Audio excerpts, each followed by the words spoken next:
আবার সেই শুরু হয়ে গেছে পুরনো যুদ্ধ। এই যাচ্ছি মাম্মামকে স্কুল থেকে আনতে।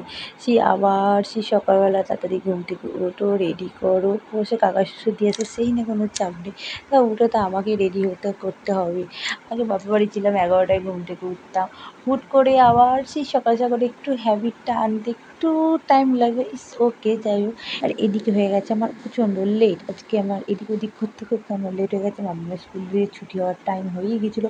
তাড়াহুড়ো করে তাড়াতাড়ি করে বেরিয়ে পড়লাম। আর এই দেখে চলে এসেছি আমার মাম্মামের কাছে।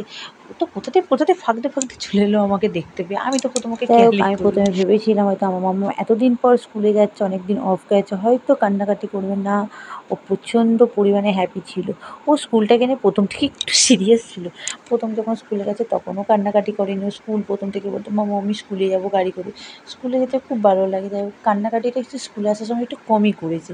আর এইদিকে ওয়েট করছে আমার মাম্মামের স্কুলের জন্য। স্কুলের ব্যাগ আর চলে এলো আমার মাম্মার স্কুলের ব্যাগ। এবার চলো বাড়ি যাওয়া যাক। টাটা।